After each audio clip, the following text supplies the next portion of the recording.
Hello, everybody. Welcome back to Raven's Escape Crafts, and Happy New Year. First video of 2026, and we got stuff to talk about. So, I'm so glad you have joined me. This is Sue. My name's Sue from Raven's Escape Crafts, or Susan. I use both. And I said, welcome. If you're new here, welcome back. If you watched, oh my god, kitty cats. Cats are screaming, so it wouldn't be a video without the cats getting involved somehow, right? So, all right, let's get into 2026. All right, so let's get into 2026. I am not a resolution person.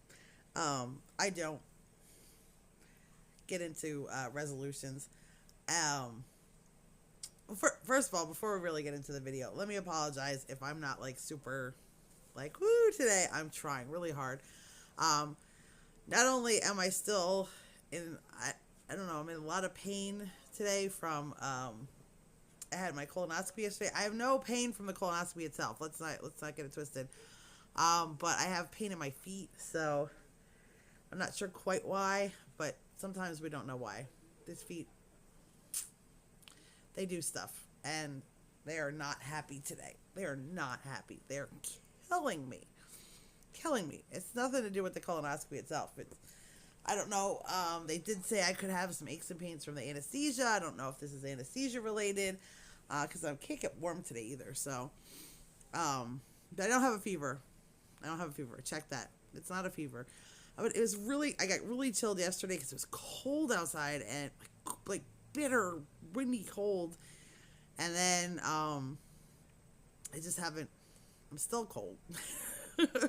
So I don't know, but I don't have a fever. I checked for a fever just to make sure that and my feet are killing me. I don't know why.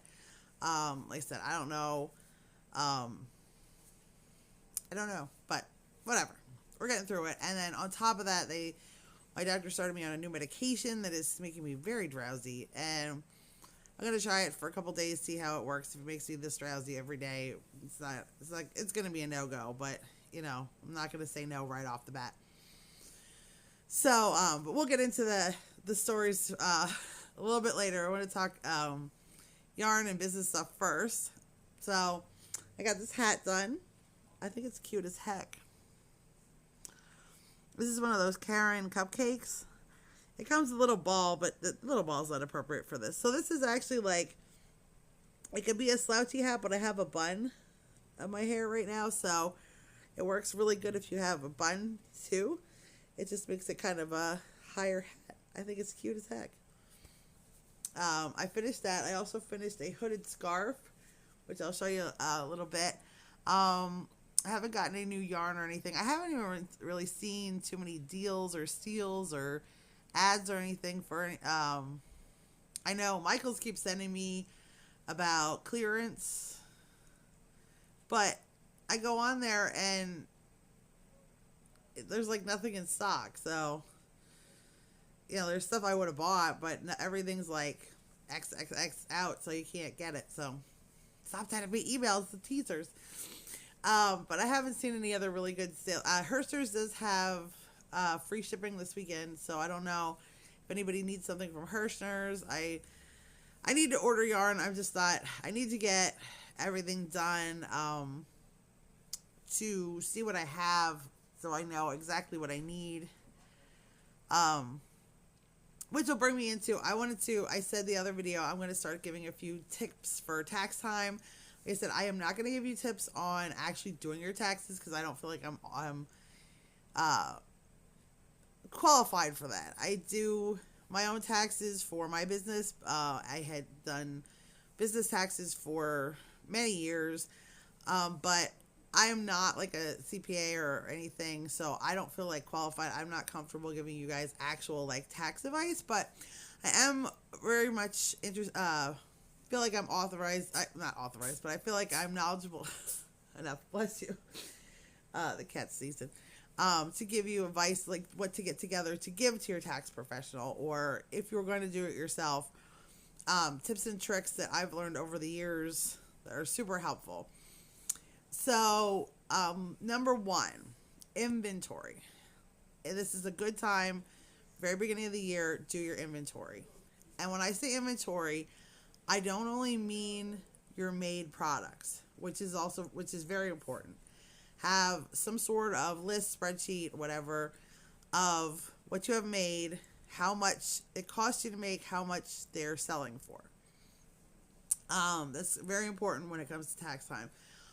But when I say inventory, I don't just mean made products. It's also really important to be able to give your tax provider an inventory of the raw materials that you have to make products and how much they're worth. So like yarn, let's say if you're a crocheter, you want to have an inventory of what yarn you have and how much you have invested in that inventory so that you can, like I said, I'm just trying to get you the maximum write-off and stuff like that for tax times. Your tax professional will know what to do with those things, but they can't, if you don't have them or you're not keeping track of them, they can't use them. You know what I mean? So it's always important to keep track of not only your made inventory, but your materials, let's say, to make products. So always keep that in mind. When you're buying things, you should be keeping a list of what you have in stock to make things. Like I make soaps and stuff. I keep like how much soap base I have in stock, like things like fragrance oils, things for like body butters and lotions and beard balm. I keep that kind of stuff in. And then anything, of course, you're taking out of inventory, make sure you take, like if you have product that you have to discard, always keep record of that too, because that can also be written off. I'm just, like I said, your tax professional will know what to do with all that information, but you can, if you have to take products and things out of inventory, that it's like, say, maybe going to expire or it's just not good or you waste product, keep track of that too, because you can use that to write off at tax time. So inventory, everything inventory. I know it seems like a lot and a pain in the butt, but it is vital for your taxes, and it can be useful to help you save some money with the government legally. You know what I mean? But again, if you don't have it, don't keep track of it, they can't use it. If you do have it, they can use it. If you have, records of everything, they can use it. You can easily do your taxes without these things. So if you haven't done them for last year and you're freaking out because you're like, oh my God, I don't have it, you can easily do your taxes without those things. You don't have to claim those things on your taxes. Just so you're aware. You're not going to get in trouble if you can't amortize or whatever. But if you have that information, if you have record of everything, you can use it for your taxes. So, if you haven't done it before, start now. Like, start for the very beginning of the year and keep record of all that stuff, and then it can be used at tax time. Just a little tip and trick that I know that a lot of people who are running small businesses don't know. You know what I mean? They don't know that they might have record of their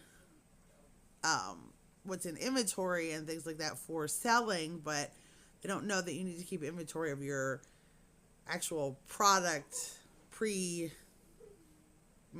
You know what I mean? So that's just a tip that I know I've seen a lot of people not understand. So keep track of all that stuff too. And then expenses. I'll briefly go over expenses. So expenses. What to keep track of, what to not keep track of. I know a lot of people, really question that. So anything that you use specifically for your business can be considered an expense. Not things that you buy for other stuff too. So, like, a lot of stuff, like, people don't save is, like, if you buy a pack of pens, okay, and you buy a pack of pens specifically for your business, not, like, some for your kids and some for your business. Buy pens just for your business, and then you can save that receipt for the business. Or, if you have a printer that you're using solely for the business, you can claim the entire printer, ink, paper, all that for your business, but it has to be used only for the business. If not, you have to figure out like percentage of that stuff. So like if your kids are using it, you're using it for home stuff and you're using it for the business, now you maybe only can claim like 25% of that stuff, which you still can claim it,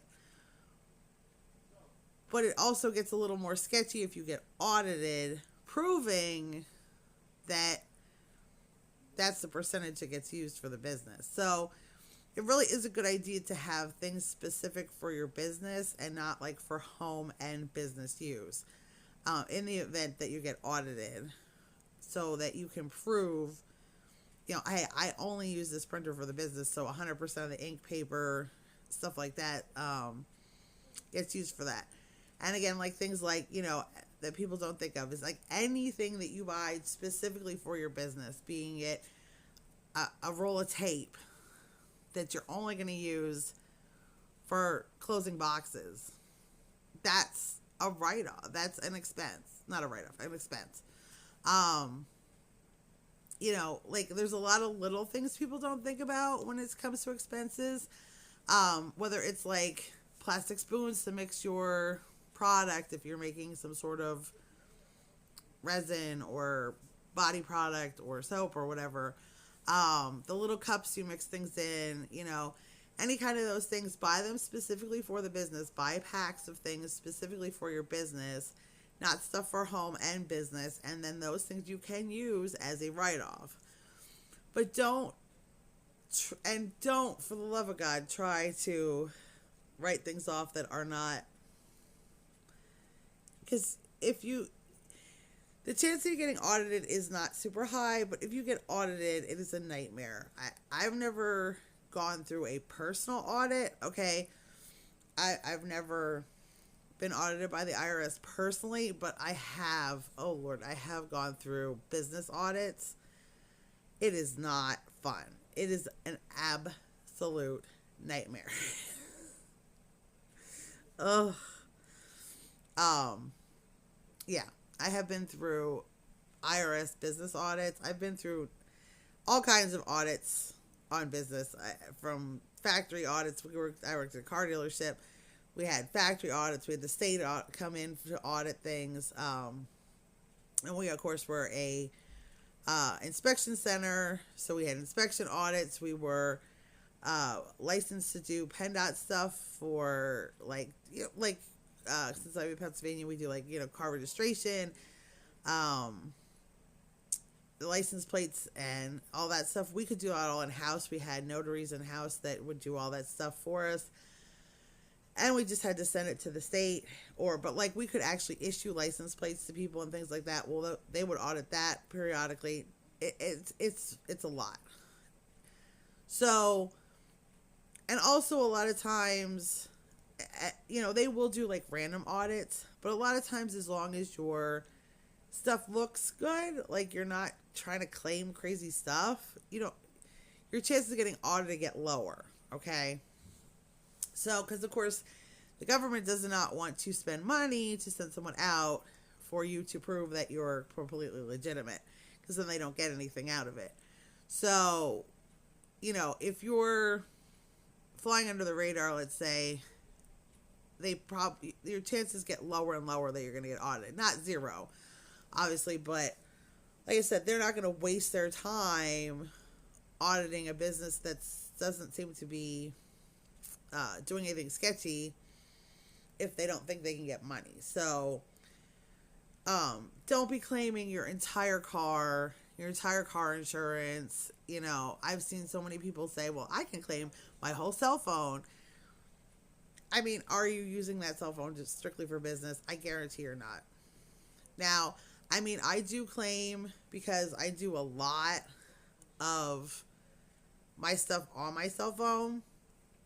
I do claim 20% of my cell phone for a cell phone bill for my taxes. Okay. And again, this is not advice, but I mean, 20% is not an unreasonable amount. The fact that I run a small business, to say that 25 or 20% of my cell phone use is used for the business, because I'm always on my Etsy and stuff on my phone. And, you know, because that's, you know, it all comes over the app, and that's what I'm using it for. You know, if you have a computer that's solely dedicated to the business, you can do that. Now, again, you can use percentages, but again, be realistic in your percentages, you know. And same with the car. Like, I've seen so many people like try to claim all their mileage, and you're not using that car just for your business. I guarantee you're not. So, cat again. So don't do that. Don't do that. But again, log your mileage. If you're using it to run for product, if you're using it to run to the post office, if you're using it to go to craft shows or things, log those miles. Like, write your mileage when you left, write your mileage when you got home, and you can claim those miles. But, and again, like, that's reasonable. If you're doing a reasonable amount, like, it's not going to throw a flag. So that's my little bit of, if anybody has questions about that kind of stuff, I'm pretty, you know, like I said, I did expense reports and things for years and years and years, big expense reports, and I do know a lot about what can and can't be claimed. I'm sorry, the cat's shaking the whole world because she's scratching. I apologize.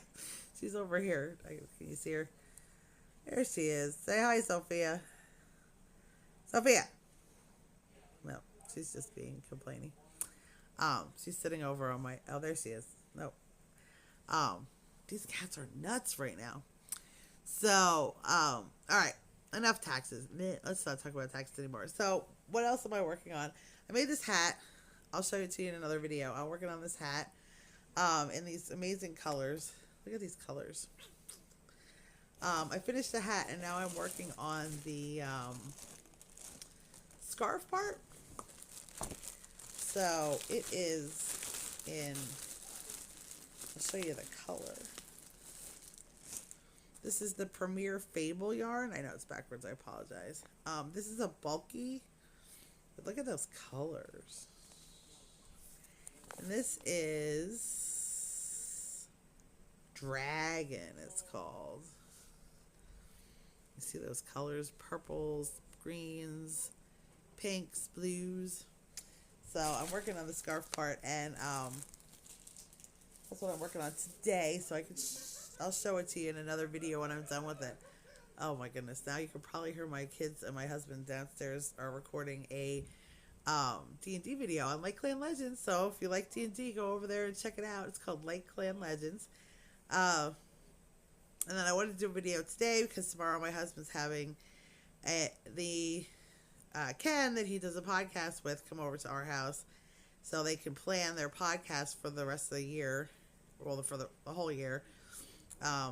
Figure out what they want to do, get some planning ahead of time in, and just visit a little bit too. So that'll be fun.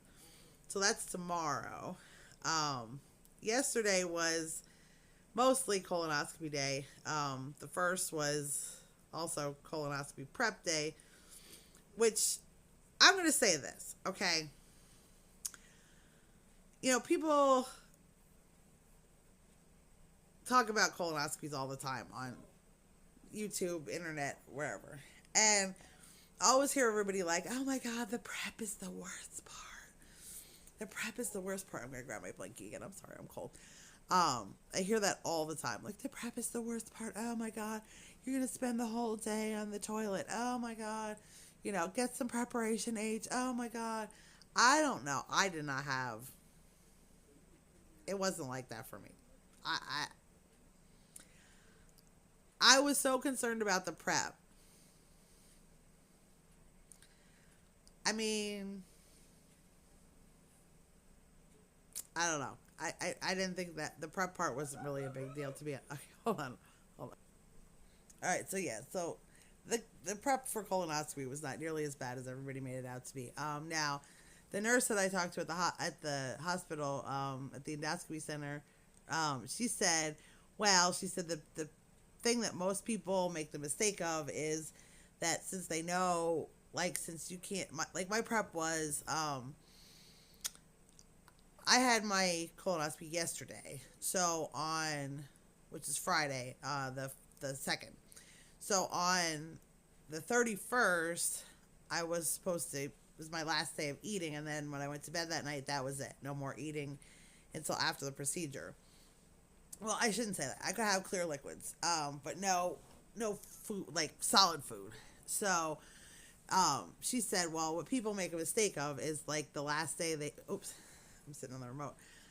They eat like there's no tomorrow, like, because they know they can't eat tomorrow, so they eat like so much food the day before. And she's like, the key is to not eat so much the couple days before, and then you won't have such a bad outcome, for lack of a better word. Now, I did. I mean, we ate because it was New Year's Eve. I mean, we had, like, not a regular dinner. We just had, like, wings and snacks and stuff like that. And I ate, like, a normal amount that I normally would, but I didn't, like, overdo it because, again, I mean, I thought to myself, well, tomorrow is going to be, you know, it's all going to come out anyway, so anything I eat today. But the prep wasn't, it was, like, I think the worst part of the prep was, my husband, well, you were supposed to take, I took like 4 Dulcolax on, what was it? Yeah, between 2 o'clock and 5 o'clock. So I took 4 Dulcolax on Wednesday on the 1st at 5 o'clock. And then I had a bottle of Miralax I was supposed to dilute in 64 ounces of Gatorade. But my husband took it and he's like, oh, I'll do it for you. And he, so you're supposed to dilute it in like less, you're not supposed to do it by the bottle instructions. You're supposed to use less Gatorade than the bottle says. Well, he went by the bottle, so I actually had to drink a whole lot more than 64 ounces of Gatorade. It was actually 7 bottles of 20 ounces, so it was 140 ounces instead of 64 ounces. So it wasn't too bad on Wednesday night or on Thursday night. I'm sorry, I have the days all mixed up. So it was the 31st was the last day I ate. So that was, and then the 1st was Thursday. So I didn't, all day I could only have like clear fluids. So I could have so I had some Jello, I had some broth and stuff like that. And then the evening was when I was supposed to start. So like between 6 and 9, I had to drink the first half of the Gatorade, which was a lot, but it wasn't terrible because I got to like space it out over 3 hours. But the hard part for me was, so the next morning I had to drink the last bottles. So I had to drink like 70 ounces in an hour. I felt like I was going to explode. My stomach was so freaking bloated. It was so bloated from drinking all that liquid. Now, luckily my husband got me the 0 sugar, so my like sugar didn't spike or anything like that. But oh my god, I drank so much Gatorade, and like the electrolytes in it made my legs I think that's part of why my legs are so swollen, because of all those electrolytes. Because I drank, like I said, 140 ounces of Gatorade in 2 days. It was a lot. Yeah, so it wasn't bad. And the procedure itself, and you know, I know a lot of people have said this, like, I went in, it was no big deal. They got the IV run. They asked a million questions. I did not want to pee in a cup, so I had to sign a waiver saying I wasn't pregnant, because I'm not. I guarantee you that. So we did that, and then, yeah. And basically, like, they came and took me back, and it was like a half an hour. My husband said, I don't know, I went in the back. It was like this dark room. They had you lay on your side, give you the propofol, said you're going to get sleepy. I had never had it before. I'm like, so I'm laying there watching the monitor. I'm like, I'm not sleepy at all. I'm not sleepy at all. And the next thing you know, I remember being in the back where I used to be. Ever since my husband. So I don't have any really good stories for coming out of anesthesia. I know a lot of people. I told my husband beforehand, I'm like, you better not even record me, because Lord knows. I mean, that was what I was most concerned about. Was what I was gonna say when I was under anesthesia, because there's a heavy filter between here and this. Like in here somewhere is this very heavy filter that I think about a lot of. Sorry, the camera keeps going in and out. But, so I was concerned about that. So, so the funny part was, so my husband says, so the only stupid things I guess I did was, I guess they went, when I came out, he said I was like out. I was like, and he said, as soon as they stopped the bed, they're like, okay, Susan. And I was like, it's like waking up from a nap. And they're like, we're going to switch your blood pressure cuff. And they're like, can you raise your arm? And I did. And then they switched it and they're like, okay, you can rest it. And instead I like put my arm on my hip, and, so I guess I did that. And then, but the only other funny thing I did, and again, this is exactly what I was worried about, was, he said, I guess the nurses, I was still coming out of it, so they were waiting until I got like sort of coherent. And he said the nurses were talking about a hot rectum, and I was like, ooh, you mean sexy? And they were like, no. They're like, not exactly, no.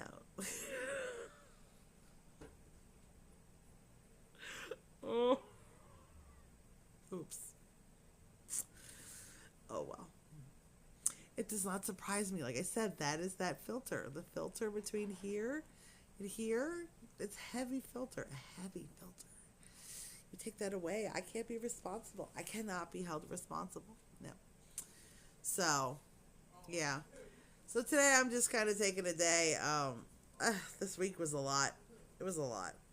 I had a huge blowout with my mother on New Year's Eve, and I called her in hopes that, because I've told you before, we've had sort of a falling out, and I called because I really wanted to go into the new year fresh and good, and I called with intention of like clearing the air and figuring everything out and walking into the new year with just not having that sitting on my chest. You know what I mean? Especially since I have so much going on in the beginning of this year, medical wise.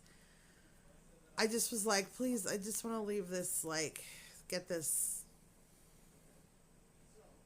off my chest. This constant nag at my heart with my mother. Because who doesn't want to have a good relationship with their parents? You know, I never in my wildest wanted to have a bad relationship with my mom. I mean, we've never had a great relationship ever, but we've made it work. Let's put it that way. And we've never had this absolute falling out that we had. And I called with the hopes of walking into the new year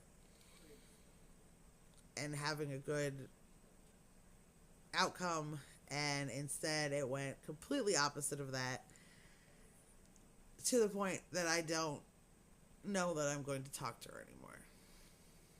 As horrible as that sounds. I know that sounds... Please don't judge me harshly for that.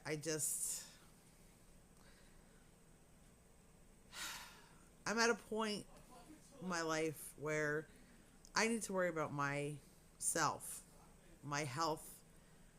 I need to be on a healing path. We still don't know for sure why I am still in so much pain. I was under the impression that the pain I was in was because I had this infection, and the infection was the root of all the cause. It has become very clear that the infection was not the cause of my pain and all of the other health problems I've been having. It was a result of something else. So, unfortunately, that means we now have to find what caused the swelling, infections, and things in the first place. Because I'm healing from all the infection and all the damage it did, and I should not have the pain that I have now. And I should not have the inability to walk that I have now. So that means there's another cause, and we don't know for sure what it is yet. So, and we can't really start to work on that until after I have the appendectomy and heal from that. So, unfortunately, I'm at a standstill with pain. Some days the pain is getting to the point where it's tolerable. It's never great, but I do have days where I'm going to say it's tolerable, where I'm not in excruciating pain all day, or where I have moments of pain that I'm not constantly thinking that I'm in pain, which is awesome. I am still in, like, these last 2 days since I came home from yesterday, I am in a world hurt. I cannot think of anything but the pain, and it's bad. So I'm still having bad pain days, and again, like, there's a couple things that we need to look into to figure out what is causing this pain and what we can maybe do to work on a solution to the pain, because the only real option they've given me at this point for the pain is to go on some sort of narcotic, and I am not willing to do that. So, there are other kinds of pain management drugs that I would be willing to take, but I am not, at this point, comfortable with narcotics. So, and I would never, I'm going to just say this. If it comes to a point where this is your pain and it's never going to get any better, that might be a road I would be willing to walk down. I will not be happy about it, but I also know that I can't stand this level of pain forever. It's a lot. But I am not done fighting the good fight to find how do we fix this pain or make my quality of pain better to a tolerable point with, let's say, over-the-counter pain medication, which I have no problem taking, like Advil, Aleve, things like that. I'd even be open to, they're considering a higher dose of, like, ibuprofen. That's fine. I just don't want addictive drugs. And no, I mean, at this point, okay, like I said, I am not thrilled with the possibility of having to go on to them, but I do understand that if we go through the entire process and there's no relief for this, that is definitely a path I might have to consider. And no fault to anybody who does take those. I mean, I do understand I am in a ton of pain, and if you told me that there's nothing else they could do and this is just my pain level for the rest of my life, that is absolutely an option. So, I'm just being completely honest here. You guys are my therapy people. So I don't want people to think like I'm totally against it in any way, shape, or form. I just would prefer to not if I don't have to. I would really like to find a way to, because at this point I still can't walk, not safely. I'm very unsteady, like incredibly unsteady. And I want to try to figure out why. I mean, I'm only 48 years old. Like, what? There has to be some form of solution for this. Or at least, at the bare minimum, I need at least need an explanation for it. Because nobody has given me that at this point, as my doctors. It's very frustrating. So that's where I'm at. I need them to listen to me and to find. I at least need to understand why, what caused this, what is causing it, what is. I understand that the swelling and stuff probably caused the infection to some extent, which I don't quite understand, but I'm hoping as we get further into it, which caused the wounds. Okay. Now, obviously, the wounds are clearing up, and we've gotten the swelling somewhat under control with compression, but the pain is still there, the neuropathy is still there, and I'm still incredibly unsteady. So, what is causing that? You know what I mean? I am not ready to accept that this is just my life at this point. I'm not.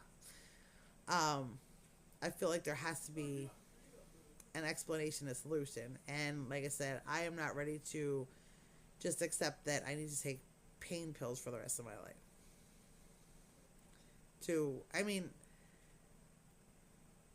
Like I said, like something like Advil or something is an anti-inflammatory. I understand if things are inflamed and we need to reduce the swelling to give me a better quality of life. That's different than just taking pain management drugs for me. I'm going on and on, but I think you understand what I'm saying. Like, I don't want to, like, anybody who's on, like, constant pain medication, I understand that. Trust me, I have been in so much pain for a very, very long time, and it is it's mentally, physically, it's so debilitating. I personally am just trying to, for myself, avoid taking a narcotic if I can. I will if I have to, but I don't really particularly want to. So, like I said, that's where I'm at. We're going to try it. So, yeah, that's where I'm at with this journey. My doctor did tell me that she's willing to send me to physical therapy and to try to look further into why I'm in this pain. But she won't do it until after I've recovered from surgery because she doesn't want to start physical therapy now. And then I have the surgery. We have to stop it because I won't be able to finish it. And then we're going to start from scratch again when the surgery's over. So I understand. It's frustrating. But surgery's on the 21st. Recovery should be only like till I could do like something like physical therapy 4 to 6 weeks after that. So, it's a long time to be in pain, but we're going to try. So, that's where I'm at with that. So, I'm looking forward to a good new year. I know it's going to be beginning is going to be somewhat rough. I hope you guys are all doing well. I wonder if you guys have any New Year's resolutions. Like I said, I don't do New Year's resolutions. They don't. I look forward to a fresh year. I do.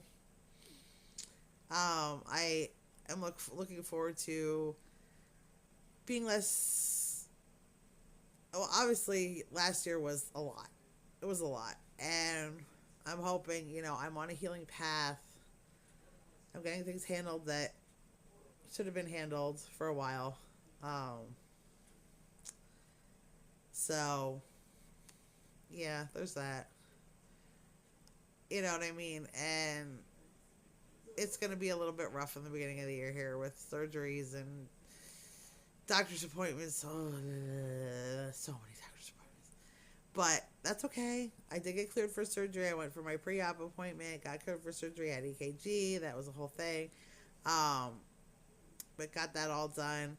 And so that's all accepted. So I am cleared for surgery on the 21st. And of course, my colonoscopy. They just found two little bitty, little less than 4 millimeter polyps. They call them sub-centimeter polyps.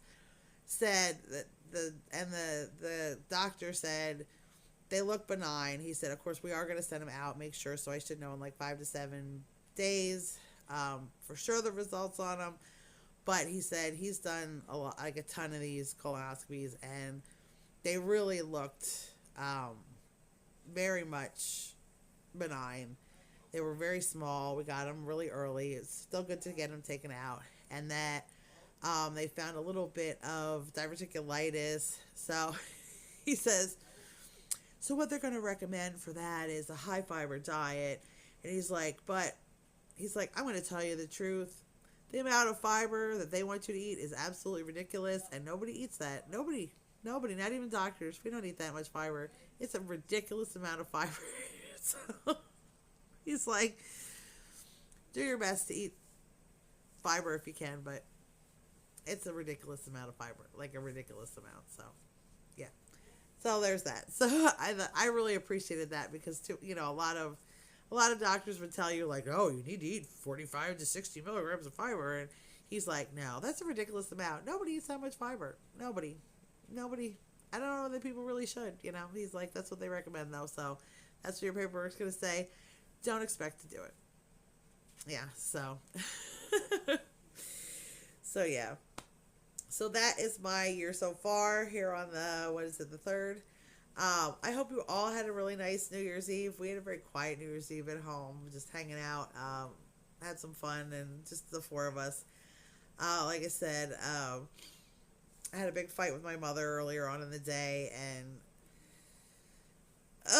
I mean, at least, like I said, at this point, I'm not even going to try anymore to.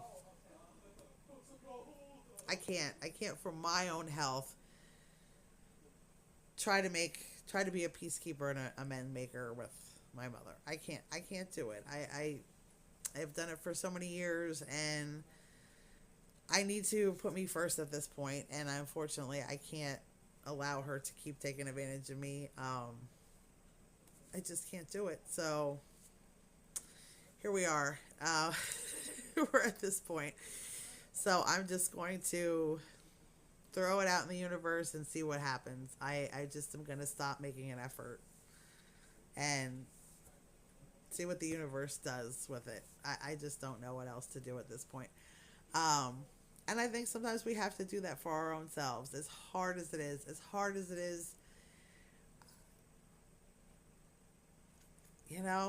it's incredibly difficult, but I can't